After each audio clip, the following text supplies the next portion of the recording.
ട്രേഡിങ്ങിലൂടെ നിങ്ങൾക്ക് ഒരു second income ഉണ്ടാക്കണം എന്നുള്ള താല്പര്യമുണ്ടോ നിങ്ങൾക്ക്? അല്ലെങ്കിൽ ക്രിപ്റ്റോ കറൻസി ഇങ്ങനെയുള്ളതിലൊക്കെ ഇൻവെസ്റ്റ് ചെയ്തുകൊണ്ട് അത്യാവശ്യം നല്ല പണം ഉണ്ടാക്കാം, അതുപോലെ തന്നെ പണിയും മേടിക്കാം. എന്തായാലും ഞാൻ എൻ്റെ ഒരു അനുഭവ കഥ പറയാം. ഇതിപ്പോൾ ഏകദേശം ജനുവരി 15 ശേഷമാണ് എൻ്റെ ഒരു സുഹൃത്ത് എന്നെ വിളിച്ചിട്ട് പറയുന്നത്. നിന്റെ നമ്പർ ഞാൻ ഒരാൾക്ക് കൊടുത്തിട്ടുണ്ട്, ട്രേഡിങ്ങിനെ കുറിച്ചിട്ടൊക്കെയാണ് പറഞ്ഞത്, പക്ഷെ എനിക്കറിയില്ല, നീ ഒന്ന് സംസാരിച്ച് നോക്കുന്നതാണ്.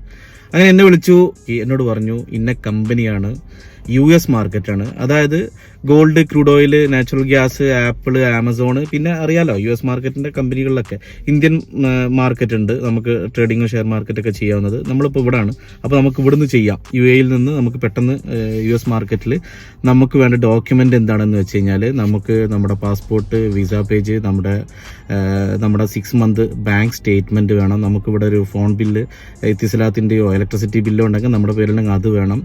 നമ്മുടെ ഈ കാര്യങ്ങൾ ഉണ്ടെങ്കിൽ തന്നെ നമുക്ക് വെരിഫൈ ചെയ്തിട്ട് നമുക്കൊരു അക്കൗണ്ട് ക്രിയേറ്റ് ചെയ്തുകൊണ്ട് നമുക്ക് ട്രേഡിംഗ് ചെയ്യാൻ പറ്റും. ട്രേഡിങ്ങിൽ ഇറങ്ങുന്ന ഒരു 80% ആളുകൾക്ക് ലോസ് ആണ് സംഭവിക്കുന്നതാണ് ഞാൻ പലയിടത്തും കേട്ടിട്ടുള്ളത്.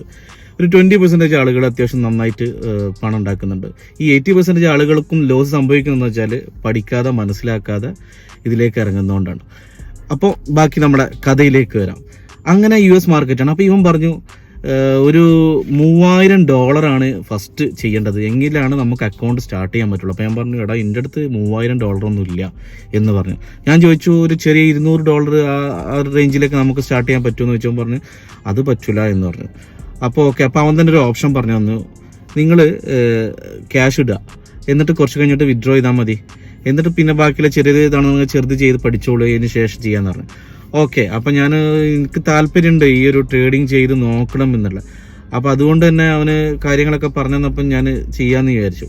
ആ കമ്പനി ത്രൂ ഞാനൊരു അക്കൗണ്ട് എടുത്തു. അങ്ങനെ ഞാൻ ട്രേഡിങ് സ്റ്റാർട്ട് ചെയ്തു. $3000 ഞാൻ ഇട്ടത് ക്രെഡിറ്റ് കാർഡിൽ നിന്നാണ്. ക്രെഡിറ്റ് കാർഡിൽ നിന്ന് നമ്മൾ അങ്ങോട്ട് ഇടുമ്പോൾ 3.8 ദിർഹംസ് വെച്ചിട്ടാണ് കാൽക്കുലേറ്റ് ചെയ്യുന്നത്. വിത്ഡ്രോ ചെയ്യുമ്പോൾ 3.65 ദിർഹംസ് വെച്ചിട്ടാണ് കാൽക്കുലേറ്റ് ചെയ്യുന്നത്. അപ്പോൾ അവിടെ ചെറിയൊരു നഷ്ടമുണ്ട്.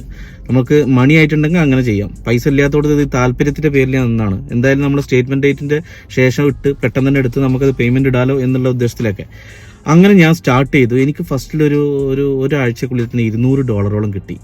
അപ്പം ഞാൻ വേഗം ആ $200 എന്ത് ചെയ്ത് എൻ്റെ അക്കൗണ്ടിലേക്ക് വിത്ഡ്രോയും ചെയ്ത്. അപ്പം എനിക്ക് മനസ്സിലായി ക്യാഷ് ഇട്ടു തിരിച്ച് നമ്മളെ അക്കൗണ്ടിലേക്ക് വരികയും ചെയ്തു എന്ന് മനസ്സിലാക്കി.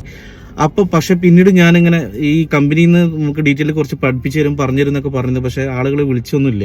ആകെ ജസ്റ്റ് പറഞ്ഞു തന്നത് ഒരു ട്രേഡ് എങ്ങനെ സ്റ്റാർട്ട് ചെയ്യാം, അതിനെങ്ങനെ പ്രോഫിറ്റ് എത്ര വെക്കാം, അതുപോലെ സ്റ്റോപ്പ് ലോസ് എത്ര വെക്കാം, എങ്ങനെ ക്ലോസ് ചെയ്യാം എന്നുള്ളതാണ്. ഇതിൻ്റെ ഇക്വിറ്റിയോ മറ്റുള്ളതോ മറിച്ചതോ ഒന്നും എനിക്കറിയില്ല.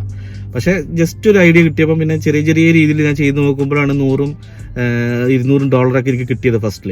അപ്പോൾ ഞാൻ ഈ $10, $5 ഉള്ള ലാഭത്തിലേക്ക് ചിലത് ലോസ് വല്ലാതെ താഴ്ത്തു പോകുമ്പോൾ ഞാൻ വേഗം ക്ലോസ് ചെയ്തിട്ടൊക്കെ അങ്ങനെ കളിച്ചുകൊണ്ടിരിക്കുക. അങ്ങനെ ഇരിക്കുമ്പോൾ ഈ $200 കിട്ടി, ഞാൻ വിഡ്രോ ചെയ്തു. പിന്നെ കുറച്ച് കോൺഫിഡൻ്റ് ആയല്ലോ, അപ്പോൾ വീണ്ടും നമ്മൾ ഇങ്ങനെ ചെയ്തു നോക്കുമ്പോൾ സംഭവം ഈ US ടെക്, നാസ്ഡക്ക് എന്ന് പറയുന്ന ആ ഷെയർ എടുത്ത സമയത്ത് പെട്ടെന്ന് നന്നായിട്ട് മൈനസായി.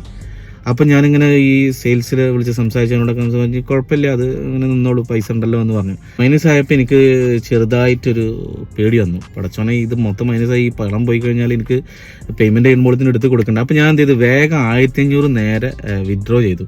അങ്ങനെ 1500 അക്കൗണ്ടിലേക്ക് വന്നു. പക്ഷേ എനിക്ക് പറ്റിയൊരു പ്രശ്നം എന്താണെന്ന് വെച്ചാൽ, ഞാൻ ഈ മൈനസായി വരുമ്പോൾ നമ്മൾ ഒരു ജസ്റ്റ് സെല്ലാണെങ്കിൽ ഒരു ബൈയും കൂടി ഇട്ടിട്ട് അതങ്ങനെ മൈനസ് ചെയ്ത് പിന്നെ സമയം കാലമൊക്കെ നോക്കിയിട്ട് നമുക്ക് അഡ്ജസ്റ്റ് ചെയ്ത് ചെയ്യണമായിരുന്നു. പക്ഷേ എനിക്കതൊന്നും കൂടുതൽ മനസ്സിലാക്കാനോ പഠിക്കാനോ പറ്റാത്തതിനെ കൊണ്ട് സംഭവം ഒരു ദിവസം രാവിലെ എഴുന്നേറ്റ് നോക്കുമ്പോൾ മൊത്തം മൈനസായിപ്പോയി. കണ്ട് ഈ ട്രേഡ് ചെയ്യാനുള്ള മണി നമ്മുടെ അക്കൗണ്ടിൽ ഇല്ലാത്തതിനെ കൊണ്ട് ഇത് ക്ലോസ് ആയിപ്പോയി. അപ്പോൾ എന്ത് സംഭവിച്ചു, $1500 അങ്ങോട്ട് പോയി കിട്ടി. സത്യം പറഞ്ഞാൽ ഇടിവെട്ടിയവനെ പാമ്പ് കടിച്ചെന്ന് പറഞ്ഞ അവസ്ഥയായിപ്പോയി. പക്ഷെ എന്ത് ചെയ്യാം, എൻ്റെ കൂടി പാകപ്പോഴാണ്. അതുപോലെ തന്നെ അവരുടെ ഭാഗത്തുനിന്ന് ശരിയായിട്ടുള്ള രീതിയിൽ സപ്പോർട്ടോ കാര്യങ്ങൾ പറഞ്ഞു തരാൻ നമ്മൾ പല പ്രാവശ്യം ചോദിക്കുമ്പോഴൊന്നും അവർ കിട്ടണില്ല. അങ്ങനെയൊക്കെയുള്ള പറഞ്ഞിട്ട് കാര്യമില്ല, എൻ്റെ പ്രശ്നം തന്നെയാണ്. അപ്പോൾ അതങ്ങനെ പോയി. ആ ഒരു വിഷമത്തിൽ ഇങ്ങനെ നിൽക്കുകയാണ്. അങ്ങനെ ഫെബ്രുവരി 1st വീക്ക് എത്തിയപ്പോഴാണ് ഞാൻ പിന്നെ ഒരു ലോക്കലായിട്ട് സംസാരിച്ച് ഇങ്ങനെ നിൽക്കുമ്പോൾ ഈ ട്രേഡിങ്ങിൻ്റെ കാര്യങ്ങളൊക്കെ പറഞ്ഞു. അങ്ങനെ എനിക്ക് വേറൊരു ആപ്പിനെ കുറിച്ച് പറഞ്ഞു തന്നു. എക്സ്നസ് എന്നാണ് അതിൻ്റെ പേര്. എക്സ്നസ് അറബ്സൊക്കെ ചെയ്യുന്നത് അതിലാന്ന് തോന്നുന്നു. അതിൽ $50 വെച്ച് വരെ നമുക്ക് സ്റ്റാർട്ട് ചെയ്യാൻ പറ്റുന്നുണ്ട്. അപ്പം ഞാൻ എന്ത് ചെയ്തു, അതിൽ സ്റ്റാർട്ട് ചെയ്തു. അതിലൊരു $200 ഇട്ടു. $200 ഇട്ട് സ്റ്റാർട്ട് ചെയ്തു. അപ്പം നമ്മുടെ ഈ കഥയുടെ ആദ്യ ഭാഗം ഇവിടെ അവസാനിക്കുകയാണ്. അറിയാതെ, മനസ്സിലാക്കാതെ, പഠിക്കാതെ നമ്മളൊരു ട്രേഡിങ്ങിൻ്റെ സംഭവത്തിൽ പോയി കഴിഞ്ഞാൽ മിക്കവാറും നഷ്ടമേ ഉണ്ടാവുള്ളൂ. അതിന് പിന്നെ വേറെയുള്ള ട്രേഡിങ്ങിനെ പറഞ്ഞിട്ടൊന്നും കാര്യമില്ല. നമ്മൾ സ്വയം ശ്രദ്ധിക്കുക. എൻ്റെ ഒരു തെറ്റാണത്, ഒരു വിഡ്ഢിത്തമാണത് സംഭവിച്ചത്. പൈസ ചെറുതല്ല പോയത്, അത്യാവശ്യം നല്ലൊരു എമൗണ്ടാണ് പോയത്. പക്ഷേ നമ്മളവിടെ തളർന്നിരുന്നുകൊണ്ട് കാര്യമുണ്ടോ? ഇല്ല. ട്രേഡിംഗ് എന്ന് പറയുന്നതിൻ്റെ ഒരു അഡ്വാൻറ്റേജസും ഡിസഡ്വാൻറ്റേജസും ഞാൻ അതിൽ നിന്ന് മനസ്സിലാക്കി.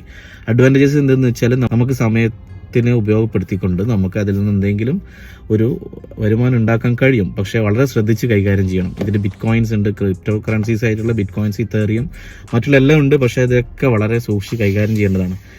പഠിച്ചതിന് ശേഷം ചെയ്യാം. അങ്ങനെ നമ്മുടെ നെക്സ്റ്റ് പ്ലാറ്റ്ഫോം ആയിട്ടുള്ള എക്സ്നെസ്സിൽ ഞാൻ സ്റ്റാർട്ട് ചെയ്തു.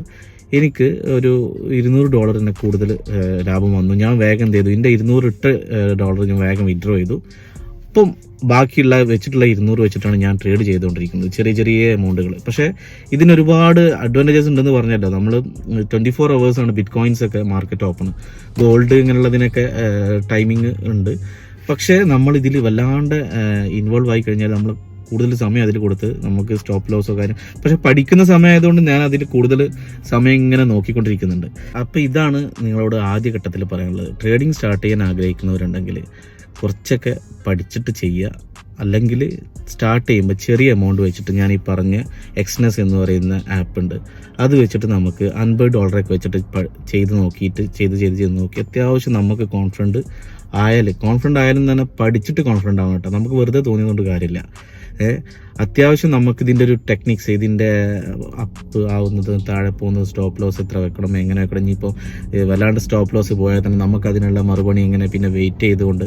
പിന്നെ ഇതിൽ നല്ലൊരു മൈൻഡ് ബാലൻസിങ്ങിൻ്റെ ഒരു സംഭവം കൂടി ഉണ്ട്. നമ്മളെ മനസ്സ് നെർവസ് ആവാതെ, ലോസ് ആകുമ്പോഴത്തേനും പേടിക്കാതെ, വളരെ പെട്ടെന്നുള്ള മൂവ്മെൻറ്റ്സ് ഒക്കെ ഉണ്ടാകുമ്പോൾ അതൊക്കെ ഇതിനുള്ളൊക്കെ ഒരു അത് നമുക്ക് നല്ലതാണെന്നാണ് എനിക്ക് തോന്നിയത്. കാരണം വെച്ചാൽ മാനസികമായിട്ട് നമുക്ക് കുറച്ചൊരു കൺട്രോളിങ് വരുത്താൻ ഇതിലൂടെ നമുക്ക് പ്രാക്ടീസ് ചെയ്യാൻ പറ്റും. പക്ഷെ അതുപോലെ തന്നെ ഇതിങ്ങനെ നിന്നുകൊണ്ട് നമ്മൾ അതിൽ അഡിക്റ്റ് ആയിക്കൊണ്ട് വല്ലാണ്ട് ഇതായി കഴിഞ്ഞാൽ അതും ബുദ്ധിമുട്ടാണ്, ഏത് കാര്യത്തെ പോലെ തന്നെ. അപ്പോൾ ഞാൻ ഈ പറഞ്ഞ കഥ ഇവിടെ നിർത്തുകയാണ്. നമുക്ക് ഈ എക്സ്നെസ് എന്ന് പറയുന്ന ആപ്പിൽ എങ്ങനെയാണ് ഒരു അക്കൗണ്ട് ഉണ്ടാക്കുന്നത്, അതിനുശേഷം അക്കൗണ്ട് ഉണ്ടാക്കിയിട്ട് നമ്മൾ എങ്ങനെയാണ് ട്രേഡ് ചെയ്യുന്നതൊക്കെ നമുക്ക് ചെറിയ ചെറിയ വീഡിയോസിൽ, അടുത്ത വീഡിയോസിലൊക്കെ ആയിട്ട് കാണാം. ഇപ്പോൾ ഈ ഒരു അനുഭവ കഥയിൽ ഞാൻ നിർത്താം. എൻ്റെ അനുഭവ കഥയിൽ നിന്നെങ്കിലും ഇതുപോലെ ചെയ്യുന്നവരോ ചെയ്യാൻ നിൽക്കുന്നവരോ ഉള്ളവർ ഒന്ന് ശ്രദ്ധിക്കുക, ഒന്ന് ആലോചിക്കുക. ആരും ഒന്നും പറഞ്ഞു തരില്ല. കുറേയൊക്കെ എനിക്ക് തോന്നുന്നത് ഇതിൽ നഷ്ടം സംഭവിച്ച ആർക്കൊക്കെ ലാഭമുണ്ടെന്ന് തോന്നുന്നത്, എനിക്കറിയില്ല അതിനെക്കുറിച്ചിട്ടാ. അപ്പോൾ വല്ലാതെ കൂടുതൽ പറഞ്ഞല്ല. പിന്നെ അറിയില്ല എന്ന് മനസ്സിലായി കഴിഞ്ഞാൽ കുറച്ച് ഒരു വേറെ രീതിയിലായിരിക്കും നമ്മളെ അത് ഡീൽ ചെയ്യുന്നത്. അത് അവരുടെ പ്രോഫിറ്റ്, അവരുടെ ലാഭങ്ങൾ മാത്രമേ ആളുകൾ നോക്കുകയുള്ളൂ. അല്ലാതെ വേറൊരാൾക്ക് നഷ്ടം സംഭവിക്കാതിരിക്കരുതെന്ന് പറഞ്ഞിട്ട് മൊത്തത്തിൽ അങ്ങോട്ട് പറഞ്ഞു തരുമൊന്നുമില്ല. അപ്പം ശ്രദ്ധിക്കുക, keep trading is A skill. അപ്പോൾ ട്രേഡിങ് സ്കില്ല് ഉണ്ടാക്കണം. അതിന് നമ്മൾ ചെറിയ ചെറിയ രീതിയിൽ ചെയ്ത് നോക്കണം. നാട്ടിലുണ്ട് സെറോദ, സ്റ്റോക്ക്, അങ്ങനെ പലതും ഉണ്ടല്ലോ. നല്ല രീതിയിൽ ട്രേഡിംഗ് ഒക്കെ ചെയ്ത് മുന്നോട്ട് പോകുന്ന ആളുകളുണ്ട് നാട്ടിലൊക്കെ. പുതിയ ഒരുപാട് ആളുകൾ ട്രേഡിങ്ങിലേക്ക് കടന്നു വരാനും സാധ്യതയുണ്ട്. അപ്പോൾ ഇതാണ് എൻ്റെ ചെറിയ അനുഭവ കഥ. ഓക്കെ.